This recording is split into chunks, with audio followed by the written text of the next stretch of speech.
At Solvix Tech, no one noticed the janitor. He wore the same faded uniform every day, arrived before sunrise, and left after everyone else. His ID card read S. Kumar, but to most people in the building, he was just the cleaner. Some nodded politely. Most ignored him.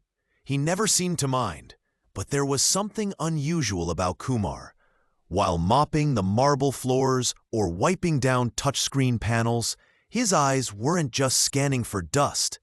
They were watching diagrams, presentations, and code fragments left behind on whiteboards. He cleaned silently, but he was always listening. You see, Kumar had a secret. Years ago, he was a software engineer, one of the best in his university. But life had other plans. A family emergency forced him to drop out before completing his degree. He took odd jobs, supported his siblings, and quietly buried his dreams beneath layers of responsibility. He never complained, but he never stopped learning. One night, Kumar was cleaning the top-floor boardroom after an emergency meeting. The senior team had just left in frustration. A critical system flaw had caused a multi-million-dollar contract to hang in jeopardy. The whiteboard was full of numbers, system architecture diagrams, and hastily erased formulas. Kumar paused. One equation, a load balancing calculation, looked off. He squinted, picked up a marker, and with a few quiet strokes, rewrote the segment. It was a small optimization, the kind you wouldn't notice unless you lived in the world of systems, code, and clean design. He didn't think much of it.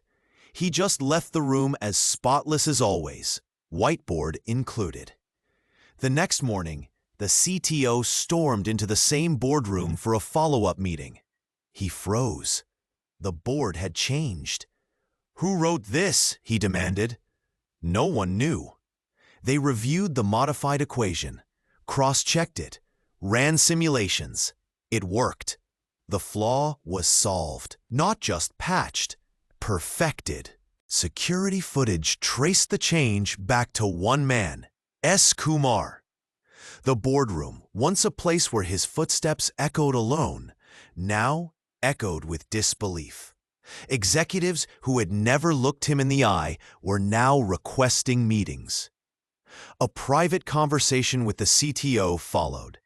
Kumar was hesitant at first. He didn't want attention. But when asked how he knew, he simply said, "I used to write systems like these.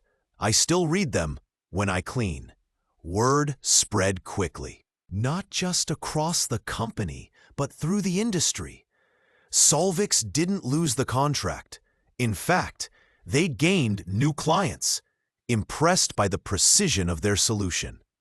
Internally, something else shifted. Kumar wasn't just a janitor anymore. He became a technical consultant, part-time at first, then full-time. But Kumar had one condition: let me still walk the halls. Let me still see the boards when no one else is looking. Years later, Solvix opened a training center for underprivileged youth. The program was named the Kumar Initiative. The man who once cleaned glass doors now opened doors for hundreds who had talent but no degree. And in the lobby of that building, beneath a framed photo of Kumar, a plaque read, "Not all problems are solved in boardrooms. Sometimes the answers come from the quietest corner of the room." If this story inspired you, give it a like, share it with someone who needs hope, and tell us in the comments, have you ever felt underestimated like Kumar? And of course, subscribe for more stories that prove one thing: your worth is never written on a badge.